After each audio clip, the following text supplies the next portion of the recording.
3-4 दिन पहले जब टीओडी का निर्णय लेके आई है टूर ऑफ ड्यूटी, और धीरे धीरे भारतीय जनता पार्टी की एनडीए की दिल्ली की सरकार ने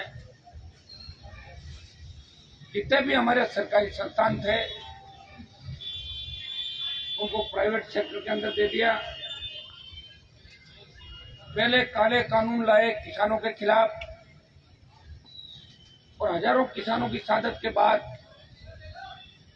प्रधानमंत्री को झुकना पड़ा। तीनों बिल वापस लिए और शायद प्रधानमंत्री मोदी को अगर झुकाया तो देश के किसानों ने झुकाया। और हमें लगता है कि किसान आंदोलन में जो देश की सरकार की किरकिरी हुई उसका बदला लेने के लिए पहले किसान और अब जवान सेना को भी एक टूरिज्म बना दिया, क्योंकि सबसे ज्यादा किसान के बेटे सेना की नौकरी के अंदर जाते हैं। और किसान आंदोलन के अंदर सबसे ज्यादा जहां आंदोलन चला था वो पंजाब, हरियाणा, उत्तर प्रदेश, राजस्थान और दिल्ली के इलाके थे। और मुझे लगता है कि सरकार ने अधिकारियों ने कोई सलाह दी थी, उसके आधार पे ये टीओडी लेके आए, एक बड़ा मजाक बना दिया और सेना को भी ठेके प्रथा पे, संविदा पे चलाने का निर्णय लिया। ऐसी नहीं, पूरे विश्व के अंदर ये इतिहास बनेगा कि प्रधानमंत्री की और रक्षा मंत्री की भूल से हिंदुस्तान के अंदर सेना में जाने के लिए लालायक किसान के बेटे ये सोचने में मजबूर हो गए कि इससे तो अंग्रेजों का राज अच्छा था। अंग्रेजों के राज और इस राज के अंदर कोई ज्यादा अंतर नजर नहीं आ रहा है। राष्ट्रीय लोकतांत्रिक पार्टी देश की पहली पार्टी है। जिस दिन टीओडी का निर्णय हुआ उसी दिन आरएलपी ने जवानों के साथ मैदान में आने का निर्णय लिया। 2 दिन पहले पूरे राजस्थान के अंदर शांतिपूर्वक आंदोलन हुआ, तमाम 33 जिला मुख्यालयों पे, और कल भी आंदोलन चला। बिहार से लेकर 13 राज्यों के अंदर आंदोलन चल रहा है। कई जगह आंदोलन हिंसक हो गया। मैं उन नौजवानों से अपील करूंगा कि वो हिंसा का रास्ता अख्तियार नहीं करे। और कई नौजवान इसके अंदर आत्महत्या भी कर चुके हैं। उनको लग रहा है कि उनका भविष्य अंधकार में, क्योंकि लाखों रुपए डिफेंस के अंदर देने के बाद वो तैयारियां कर रहे हैं, घर वाले पैसे खर्च करते हैं, सैनिक बनाना चाहते हैं, मजबूत सैनिक तो देश की रक्षा के लिए लड़े। बच्चों को लगा कि हमारा भविष्य अंधकार में होगा तो बच्चे सुसाइड करें। मैं अपील करूंगा बच्चों से कि आत्महत्या जैसा भयावह कदम नहीं उठाएं। जिस तरह किसान आंदोलन में प्रधानमंत्री को झुकाया था, इस टीओडी के मामले के अंदर भी मैं देश की सरकार को चेतावनी देना चाहता हूं कि समय रहते इस फैसले को वापस ले ले, नहीं तो 2024 में मोदी जी को वापस आने का सपना चूर कर देंगे देश के जवान। पहले किसान को छेड़ा, अब उस जवान को छेड़ा जिन जवानों के दम पे मोदी जी सत्ता के शिखर पे बैठे और 2 बार प्रधानमंत्री बनने का उनका सपना पूरा हुआ। कोई बड़ा तीर नहीं मारा प्रधानमंत्री जी ने। 14 के अंदर जब सत्ता में आए तो बड़ी उम्मीद थी लोगों को कि कम से कम हमारे सेना के जवान शहीद नहीं होंगे, हमारे अर्धसैनिक बल जिस तरह रोज कहीं माओवाद, कहीं नक्सलवाद, कहीं आंतरिक झगड़ों की वजह से हमारे सीआरपीएफ, बीएसएफ और जो दूसरे हमारे सीआईएसएफ के किसान के बेटे शहीद हो रहे हैं, मिलिट्री के जवान शहीद हो रहे हैं आतंकियों से मुठभेड़ के अंदर, चाहे जम्मू कश्मीर ले लो, चाहे दूसरे इलाके ले लो, चाहे हमारी सीमाएं चाहे चाइना और पाकिस्तान की लगती है। लेकिन 14 से लेकर आज तक 8 साल में मैं तो ये भी कहना चाहूंगा कि यूपीए के टाइम में जो शहादत होती थी उससे ज्यादा शहीद किसान के बेटे इस देश के अंदर 8 साल में शहीद हुए थे। मैं प्रधानमंत्री जी का एक भाषण सुन रहा था जब वो लोकसभा में कह रहे थे कि कोरोना हिंदुस्तान में नहीं आएगा, जैसे कोई भगवान हो। और कोरोना भी आया और विश्व में सबसे ज्यादा अगर मौतों का रिकॉर्ड बना वो भारत के अंदर बना, जहाँ 50 लाख लोगों की मौत हो गई। 10 लाख तो सरकारी आंकड़े बता रहे, लेकिन 50 लाख से ज्यादा जवान किसान खत्म हुए। दिल्ली की सरकार पूरी तरीके से फैल रही और लोगों को भगवान के भरोसे छोड़ के दिल्ली वाले अपने दूसरे कामों में लगे। क्योंकि नोटबंदी के बाद जो जो निर्णय इन्होंने किए, विपक्ष को तो खत्म कर दिया, क्योंकि विपक्ष कोई है नहीं, इसलिए आराम से फुटबॉल खेल रहे हैं अकेले ही और गोल पे गोल दागे जा रहे हैं। अब सेना बची है, तो सेना में 4 साल बाद जो आएगा वो अडानी अंबानी के अंदर वहाँ उसकी सिक्योरिटी गार्ड की नौकरी का आरक्षण रख देंगे। आज मुझे कोई कह रहा था, जब गृह मंत्री जी ने कहा 10% हम उसमें कर देंगे पैरामिलिट्री फोर्स के अंदर। कैसे कर दोगे आप? पैरामिलिट्री फोर्स में तो ऑलरेडी जो मिलिट्री की 14, 15, 16, 20 साल की नौकरी करके आता है, उन भूतपूर्व सैनिकों का ऑलरेडी आरक्षण होता है। वहां आप नहीं कर सकते ऐसे। आपने ये निर्णय गलत किया है। इस निर्णय से गृह युद्ध की स्थिति देश के अंदर पैदा हो सकती है।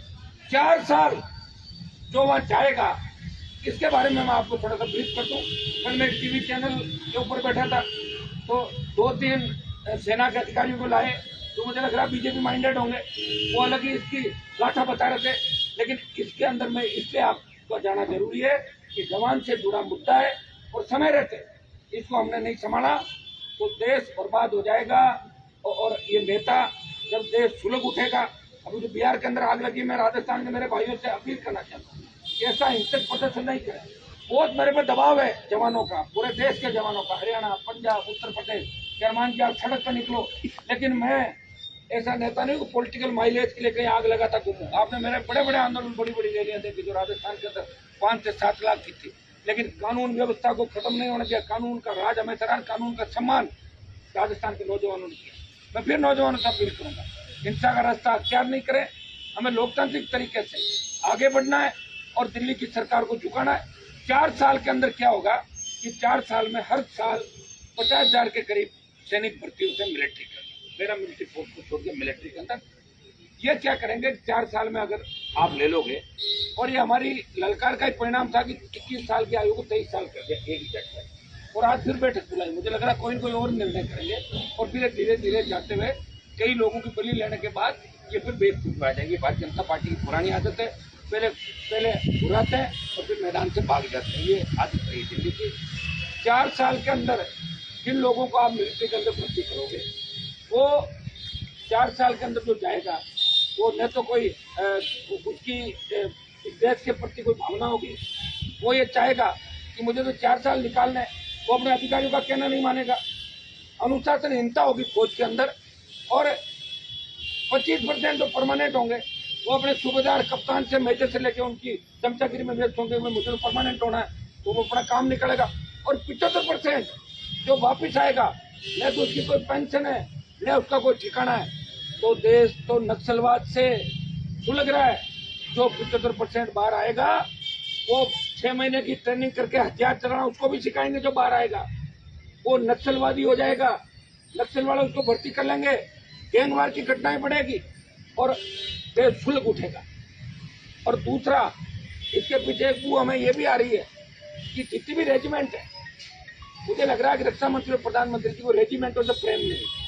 वो कई लोग गए थे कि साहब आई रेजिमेंट बढ़ाओ, गुजर रेजिमेंट बढ़ाओ। हमने भी पैरवी की कि आई रेजिमेंट होनी चाहिए, गुजर रेजिमेंट होनी चाहिए। तमाम उन जातियों की जो लड़ाकी मार्शल को में उनके नाम से रेजिमेंट होनी चाहिए, ताकि उनका एक स्लोगन होता है रेजिमेंट का।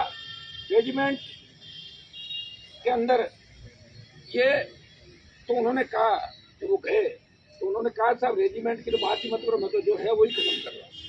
ये अंदर की बात है।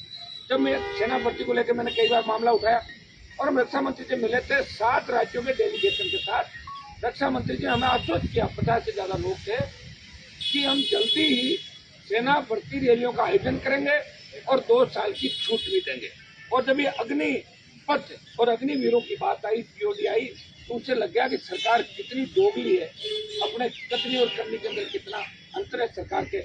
सरकार रेजिमेंट खत्म करने की, मुझे लग रहा है रेजिमेंट खत्म करना चाहेगी। और रेजिमेंटों की क्यों आवश्यकता है इसका भी मैं आपको बताऊंगा कि रेजिमेंट के अंदर जैसे सिख रेजिमेंट है, तो सिख रेजिमेंट का एक झंडा होता है और सिख रेजिमेंट का इतिहास है कि 65-65 तक और कारगिल की लड़ाई के अंदर सिख रेजिमेंट को जो दिया गया, तो बोले निहाल सत श्री अकाल, ये उनका नारा होता है। एक जो भी इनका इसका रेजिमेंट का स्लोगन होता है, सिख रेजिमेंट अपने स्लोगन के साथ, अपने झंडे के साथ कूच करती है और अपने जो नारे लगाए जाते हैं, अपनी संस्कृति को याद किया जाता है, वीरों को याद किया जाता है। वो इसलिए किया जाता है कि लड़ाई के समय उनके अंदर जोश और ऊर्जा बढ़े। ये रेजिमेंट को खत्म करने के साथ जाट रेजिमेंट का स्लोगन जय भगवान जाट बलवान, जय जवान जाट बलवान, इसके साथ जाट रेजिमेंट आगे बढ़ती है। तमाम, चाहे गोरखा रेजिमेंट हो, चाहे मद्रास रेजिमेंट, डोगरा रेजिमेंट हो, राजस्थान रेजिमेंट हो, ये तमाम रेजिमेंट जो अपनी जाति के और संस्कृति के मान सम्मान को बचाने के लिए वो आग के अंदर भी कूद जाते हैं। कि रेजिमेंट को अगर खत्म आप कर दोगे तो कैसे देश चलेगा? प्रधानमंत्री जी किस दिशा के अंदर जा रहे हो? कौन से अधिकारी ने मसौदा बना के आपको दे दिया और आपने जवानों को थोप दिया? इससे ज्यादा शर्मनाक बात नहीं होगी देश के अंदर। राष्ट्रीय लोकतांत्रिक पार्टी देश के जवानों के साथ है। किसान आंदोलन के अंदर भी एनडीए छोड़कर, सत्ता को छोड़कर हम सड़क पर आए थे और देश का एकमात्र सांसद मैं था जो 70 दिन सड़क पर बैठा था। अकालियों ने भी सत्ता छोड़ी, लेकिन सड़क पर अकाली नहीं बैठे। जब राष्ट्रीय लोकतांत्रिक पार्टी का सांसद बैठा था और जब देश का जवान तकलीफ के अंदर आया, पहला व्यक्ति है जिसने राजस्थान से आंदोलन का आगाज किया। और मैं आपको विश्वास दिलाता हूँ, इसमें दिल्ली की सरकार को हम चुकाएंगे। और 27 जो तारीख है, ये आने वाली 27 जून, इसको जोधपुर से 1 लाख से ज्यादा जवान जोधपुर में अपना शक्ति प्रदर्शन करेंगे, अपनी ताकत दिखाएंगे टीओडी के खिलाफ। और राष्ट्रीय लोकतांत्रिक पार्टी के जो विधायक यहाँ बैठे हैं, हमारे सारे विधायक और पदाधिकारी, इस और भी हम बात करेंगे। जोधपुर के बाद चरणबद्ध तरीके से हम जयपुर की ओर कूच करेंगे, कुछ जिला मुख्यालयों पे, कुछ संभाग मुख्यालयों को रैलियां निकाल के, और आवश्यकता पर जो दिल्ली कूच करेंगे। और कूच हमारा जो होगा वो हमारा ऐतिहासिक कूच होगा। जरूरत पड़ी रेलवे ट्रैक पे भी जाएंगे, जरूरत पड़ी हाईवे भी जाम करेंगे। इस बार हर बार की लड़ाई होगी। सवाल किसान के बाद जवान का है। प्रधानमंत्री जी, अगर जवान नहीं बचा ये देश नहीं बचेगा। मैं आरोप लगाना चाहता हूँ कांग्रेस पार्टी पर कि 3 दिन बाद कांग्रेस को याद आया कि देश का जवान तकलीफ के अंदर है। कल प्रेस कॉन्फ्रेंस करे थे 3 दिन पहले, जब दिल्ली के अंदर सारे कांग्रेसी थे, उसी दिन राजनाथ सिंह ने टीओडी की योजना लागू कर दी थी। एक भी कांग्रेसी का बयान नहीं है। कल सोशल मीडिया पर 2 दिन जब बात चली तब उनको लगा कि हमारा वोट बैंक नहीं खिसक जाए, तब वो लोग भी आएंगे।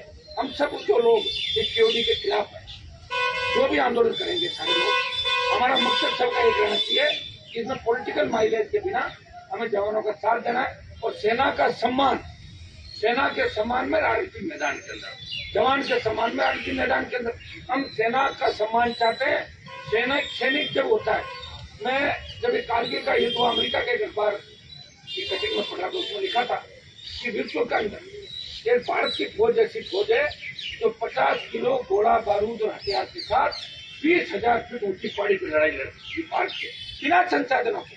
चीन का जब युद्ध हुआ था 62 में, तो नेहरू जी की भूल थी, कई दूसरी भूलें रही, उनकी वजह से हम हमारा आजादी के बाद जो मजबूत अस्त्र शस्त्र नहीं तैयार कर सके, उसका परिणाम हमें भुगतना पड़ा। चाइना ने जमीन पर कब्जा कर लिया और वेग हुआ, हमारे सैनिक बहुत चले गए, लेकिन एक सैनिक ने 10 चाइना के सैनिकों को मार गिराया था बिना हथियारों के। बंदूकें नहीं चली थी, गोला बारूद नहीं था। अब भारतीय सेना पूरी लाव लश्कर और पूरी आधुनिक सेना बन चुकी है। हमारे पास हर तरीके की चीजें, लेकिन सेना को जिस तरह डिमोलाइज करने का प्रधानमंत्री और रक्षा मंत्री ने प्रयास किया है, मैं इसकी निंदा करता हूँ। राष्ट्रीय लोकतांत्रिक पार्टी 27 जून को जोधपुर में बड़ा आंदोलन, बड़ी रैली करेगी और उसके बाद चरणबद्ध तरीके से जयपुर राजधानी की ओर बढ़ेंगे, जिला मुख्यालय संभाग मुख्यालय को रैलियां करके और फिर दिल्ली कूच करेंगे। और इस दरमियान अगर लोकसभा का सत्र चलेगा तो इसमें भी आरएलपी पार्टी मजबूत से टीओडी को निरस्त करने की बात करेंगे। हमारा एक ही मुद्दा है कि टीओडी खत्म हो। एयरफोर्स और नेवी के अंदर जिन बच्चों के रिजल्ट आ गए, आर्मी सेना भर्ती रैलियों के अंदर जिनके फिजिकल हो गए, जिनकी रैली हो गई, सिर्फ पेपर बाकी है, ऐसे बच्चे सुसाइड कर रहे हैं, इनके तो पहले आपको निकालना चाहिए, उसके बाद किसी तरह की बात करते हैं, शर्म आने वाली बात है। हम सब इसकी निंदा करते हैं और पूरी पार्टी एकजुट होकर इस देश के जवान को बचाने की निकलेगी, राजस्थान के जवान को बचाने की निकलेगी। राजस्थान में जिन लोगों को हिरासत के अंदर लिया, मुझे कोई कह रहा था कि आज जोधपुर में जवान रैली करना चाहते थे, लेकिन धारा 144 लगा के और कई लोगों को परसों हमारे आंदोलन में, कल कई लोगों को रेलवे ट्रैक से जो शांतिपूर्वक आंदोलन कर रहे थे, कईयों को रास्ता रोकने के मामले में राज्य सरकार ने भी मुकदमा दर्ज कर गिरफ्तार करी है। मैं इसकी निंदा करता हूँ, देश की और राज्य सरकार को अपील करता हूँ कि नौजवानों के ऊपर अगर मुकदमा दर्ज हो गया, ये सेना भर्ती वाले नौजवान लड़ रहे हैं, ये कोई पॉलिटिकल पार्टी के लोग नहीं लड़ रहे हैं, ये सारे सेना भर्ती की तैयारी करने वाले वो किसान के बेटे हैं, तो किन परिस्थितियों के अंदर किसान अपने बच्चों के लिए उसको एक दूध दूध पिलाने से लेके घी से लेके आपको पता सैनिक के लिए बहुत ताकत है। सुबह जल्दी उठ के बच्चे हाईवे पर दौड़ते हो आपको दिखेंगे किस तरह बच्चे सेना भर्ती रैली में दौड़ते हैं। लेकिन बात यह कि सरकार अगर मुकदमा दर्ज कर देगी उसमें अगर चालान हो गया तो कई जाने लायक देगा। मेरी सरकार से अपील रहेगी राज्य सरकार जो देश की सरकारों से तमाम राज्यों की सरकारों से कि बच्चों पर झूठे मुकदमे दर्ज नहीं करे और बच्चों से भी अपील रहेगी कि वो इस तरह सरकारी संपत्तियों को नुकसान नहीं पहुंचाए। ये संपत्तियां हमारी है, लॉ एंड ऑर्डर नहीं बिगड़े और किसी तरह की द्वेषता आपस में नहीं रखे।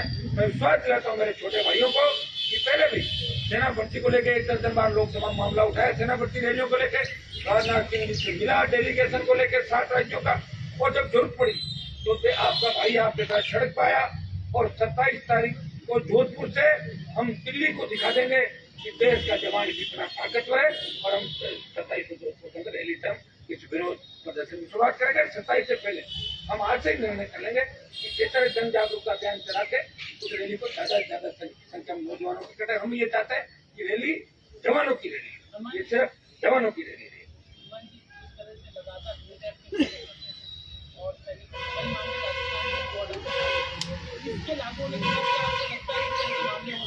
ये तो पूरी बढ़ जाएंगे, 4 साल जो जाएगा और मौज मस्ती करने चला जाएगा करेंगे तो भारी भ्रष्टाचार भी हो जाएगा। तो मैं ये जो बोल रहा हूँ हनी ट्रैप का मामला ही बढ़ेंगे, भारी भ्रष्टाचार होगा, जाएगा सोचेगा पर्यटन की दृष्टि से आए मौज मस्ती कर लो। हमारे देश में तो कई पूर्व मुख्यमंत्री मौज मस्तियां कर दिए था, आपको ध्यान है सारा, तो कितना नहीं क्यों होना पड़ता। आपको सवाल तो पूछो यार, आप सुन लो। अब आप गिरिराज सिंह ने आपको गुंडा कहा है, आपको बिहार वालों को गुंडा कहा है, सभी को गुंडा देखिए ये सही है कि गिरिराज सिंह का कल मैं जब टीवी डिबेट में था तो गिरिराज सिंह जो बड़ बोले मंत्री है देश के, जिनको ज्ञान नहीं है ज्यादा, सिर्फ उनको इसलिए मंत्री बना रखा है कि हिंदू हिंदू हिंदू हिंदू करते रहते हैं, बड़ बोलते हो। नहीं तो उनका अपने डिपार्टमेंट का ज्ञान है। ग्रामीण विकास अभी सबसे कमजोर डिपार्टमेंट है देश। गिरिराज सिंह को देने के बाद बनता ढार हो गया डिपार्टमेंट का। और गिरिराज सिंह के बारे में ये भी कहना चाहूँ, मेरे तो अच्छी उनसे मित्र था गिरिराज सिंह से, लेकिन एक दिन मोदी की मीटिंग ले रहे थे, मीटिंग के अंदर मोदी जी ने यह कहा कि तमाम बीजेपी के सांसद बीजेपी की टोपी लगा के और लोकसभा के अंदर जाए। कहाँ से जाएंगे?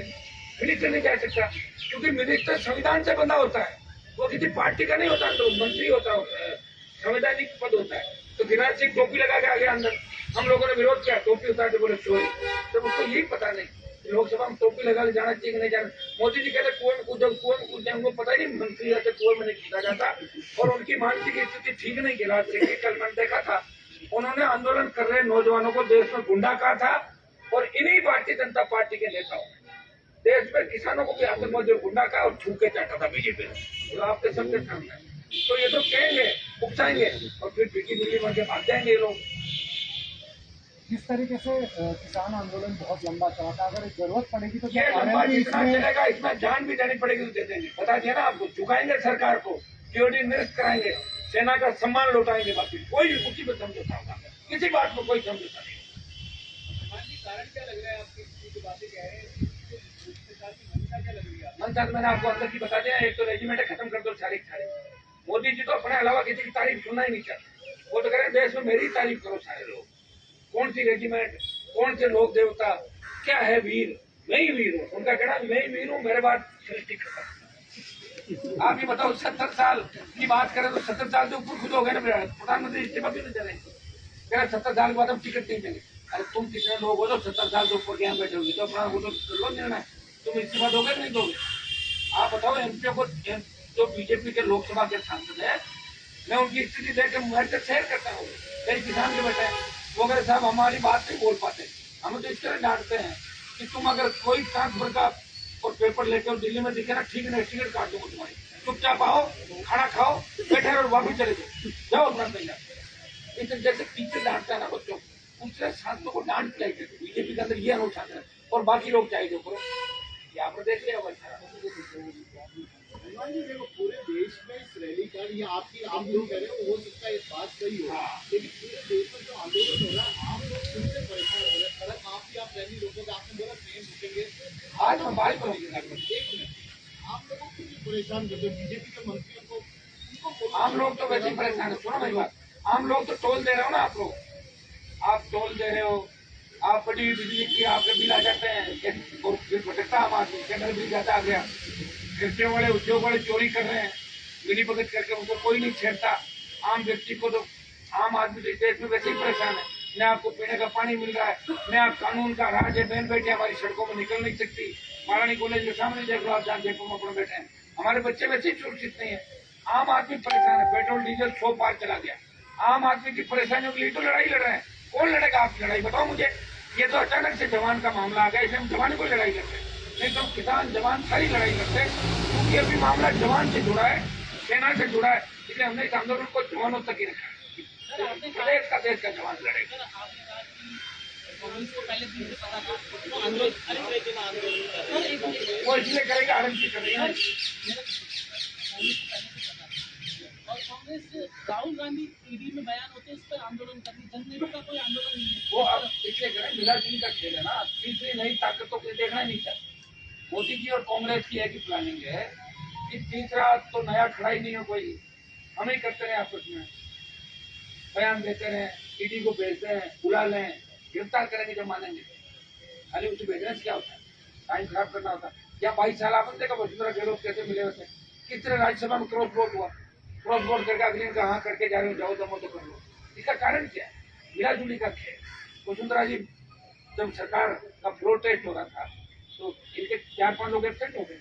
आप बताइए कितनी बड़ी बात है, एक दूसरे की मदद कर रहे हैं। माथुर आयोग से लेकर आज तक आप देख रहे हो, वसुंधरा के बेटे का जमीन का मामला हो, गहलोत मदद करते हैं, गहलोत की बात वसुंधरा मदद करती है, तो पूरी बीजेपी कांग्रेस सब मिले हुए। अब हमें इसमें नया ढूंढ रहे हैं। और पहले बात तो आप ये देखो कि आप मेरे से सवाल करो, राजस्थान में मैं पहला व्यक्ति हूँ जैसे पार्टी बना के इस राजस्थान के मान सम्मान को बचाने का प्रयास किया। तो बाहर की पार्टी आती थी पहले जो भी लोक दल, जनता पार्टी जो भी आई, उनके नेता बाहर के थे सारे। Remote control UP, Haryana, Bihar और दिल्ली का हाथ में होता था। कम से कम रिमोट कंट्रोल तो हमारे पास लेके आ गए, तैयार करें। पंचायत चुनाव लड़ाई, पालिका चुनाव लड़ाई, समय लगेगा। देश को आजाद होने में 200 साल लगे थे, कितने लोगों ने साथ दी थी। और ये कोई मैं थोड़ी कह रहा हूँ आज हम जीत जाएंगे, इसमें बड़ी से बड़ी लड़ाई लड़नी पड़ी, लड़ेंगे। हो सकता है लड़ते लड़ते जान भी चली जाए हमारी, लेकिन लड़ाई बंद नहीं होगी। और राजस्थान का सम्मान इस देश के अंदर चलेगा। राजस्थान लीड करेगा इस बार इसको, क्योंकि सबसे पहले अगर कोई नेता इस आंदोलन में सड़क पाया था तो राजस्थान की आपका भाई सड़क पाया था, जवानों के और सेना के सम्मान। हनुमान जी बीजेपी के जो एक वोट का फुल वोटिंग हुई, आपको क्या लगता है कि किसके कहने पर किसके प्रभाव में हुई? हालांकि उनका इंटरनल मामला है। बीजेपी की आप तो बीजेपी में तो ऐसा है कि 13-14 मुख्यमंत्री के दावेदार, मैडम भी है। दो बार सीएम रही है, वो तो है ही 12-13 हुआ। और नए नए आ रहे हैं, किसी को कह दो, आप फोन कर लो कि भाई साहब आपका ऊपर सीएम में नाम चल रहा है, हाँ चल रहा, भगवान ही कर हो जाएगा। मिलाएगी नहीं चीज से, जो मुख्यमंत्री। अच्छा, सपने लेने पे तो कोई प्रतिबंध तो है नहीं, मैं तो कह रहा हूँ इसको भी कानून बनना चाहिए। हर कोई हर तरह सपना नहीं लेता, बताओ तो ये भी करें। आदमी अपने औकात में है, औकात से बाहर नहीं। यहाँ दावा है वोट हुआ ना, वोट किया, इसका दबाव था या प्रभाव था? देखिए जो क्रॉस वोटिंग किया वो तो वसुंधरा और सीएम का मामला था। और जो 2 वोट घनश्याम जी को ज्यादा दिए, वोट उनको 41 देने, 2 वोट ज्यादा दिए, वो बीजेपी के प्रदेश अध्यक्ष ने 2 लोगों ने करा दिया, भाई साहब बैठता ना दोनों उन्होंने कहा 43 इधर करा दो, घनश्याम जी को बचाना है और ये क्रॉस करा दो। सारी चीजों बता दिया यार, वोट क्या था अंदर क्रॉस।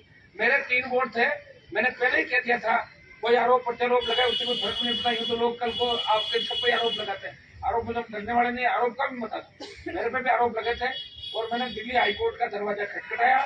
हाईकोर्ट ने आप पार्टी और जो जिसने आरोप लगाया उसके ट्विटर से लेकर सब पर पाबंदी लगा दी। चलिए आज के बाद अगर ये ठीक नहीं है आप आइए और सारे डिलीट कीजिए, ये आपको 1-2 दिन में खत्म करा देना। और महारानी का जो हमने दावा किया वो भी हो गया, क्रिमिनल केस दर्ज कराया था। हमने कहा कि या तो बाइकाट करें, निर्दलीय के साथ रहें। निर्दलीय कैंडिडेट राज्यसभा में सुभाष चंद्रा थे, हमने उनका साथ दिया।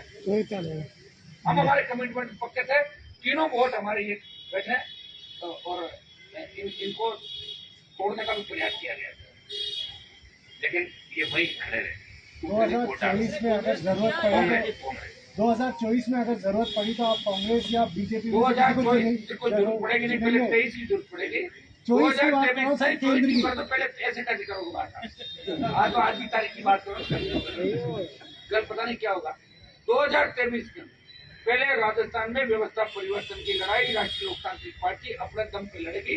भारतीय जनता पार्टी और कांग्रेस से कोई गठबंधन नहीं होगा। पता तो नहीं आपको? अब लड़े सारे 6 उपचुनाव लड़ते। जब उपचुनाव लड़े कांग्रेस जीत गई तो बीजेपी ने कह दिया हनुमान बेनीवाल कांग्रेस की बी टीम है, और अब इधर आए तो कह दिया कांग्रेस और में ये बीजेपी की बी टीम है। ये बी टीम बता सर खुद दोनों अपनी टीम है, दोनों मिलकर कांग्रेस बीजेपी एक ही टीम है दोनों, जो राजस्थान को लूट रही है। और देश में प्रधानमंत्री को पता है कि राहुल प्रियंका के नोटिस देते रहेंगे, कभी वो राहुल का जीता है उसका दे देंगे, बीमार पड़ जाएंगे, कभी ये हो जाएगा वो हो जाएगा, कोई बोलने वाला नहीं। लड़ाई भी लड़ेंगे तो हम जैसे जवान लड़ेंगे, क्योंकि हमें सत्ता का मोह नहीं। 20 साल से सत्ता छोड़ के सड़कों पे संघर्ष किया, मिनिस्ट्रियां छोड़ी यहाँ पे भी, दिल्ली में भी, और अब भी इस आंदोलन मुझे लग रहा है कि इस बार लोकतांत्रिक तरीके से आंदोलन करने तो फिर राजस्थान करेगा, क्योंकि राजस्थान में जवानों का बड़ा उबाल है।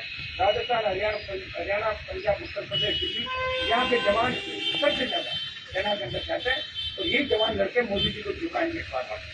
हनुमान जी, इस अग्निपथ योजना के विरोध पूरे देश में हो रहा है, लेकिन इसराइल की बात करें तो अगर 3 साल कंपल्सरी है सेना में नौकरी करना, वही अमेरिका के अंदर 8 साल के बाद रिटायरमेंट हो जाती है। इसराइल अमेरिका की बात इसलिए मत करो, यहाँ तो आधी दुनिया में नरेगा से कमा खा रही है, कहाँ संभाल लिया है। अरे मोदी जी के पास होने बड़ी गाड़ियां होने थोड़े हो गया। यहाँ लोग एक टाइम भूखे भी सोते हैं। आप देखिए कई देश तो ऐसे होंगे जिनकी संख्या पूरी इतनी होगी जितने इंडिया में भिखारी होंगे। आप बताऊंगा कई देशों की पॉपुलेशन इतनी है जितने हिंदुस्तान में भिखारी। क्या बात करो अमेरिका इंग्लैंड की फालतू बातें करो। तो मोदी जी कहते हैं नोबेल उनका नोबेल ले लो, लास्ट अपना प्रधानमंत्री वाला आदमी का होता है कि नोबेल पुरस्कार है। उनकी बातों में कोई तथ्य है? मेरे को कहा था ना हनुमान भाई आप खराब क्यों हो रहे हो, हम बिल वापस से ले लिया ना, मैं काम खराब हो मुझे चाहता है दिल्ली ना, और अब भी वापस पे होना ही पड़ेगा।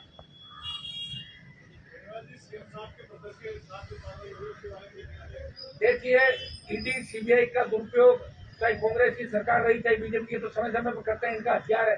और ये राजस्थान की सरकार कौन सा नहीं गिरा, हमारे जैसे लोगों पर कई मुकदमे दर्ज किए, चाहे वसुंधरा थी तो 12 किए, और इसे भी 5 किए गहलोत ने। वो क्या लगता है जब कोई नहीं टूटता, ये ज्यादा फड़फड़ा रहे होंगे दिल्ली में, इनका इलाज कर दिया। ये मेरी बात सुनो, ये किसी और का इलाज करने में लगे, ये तो देश की परंपरा रही है। हाँ अभी लगेगा जब बता देंगे अभी समाज तो हमारे दिमाग के अंदर भी लगा है। ठीक है, ओके सर, थैंक यू।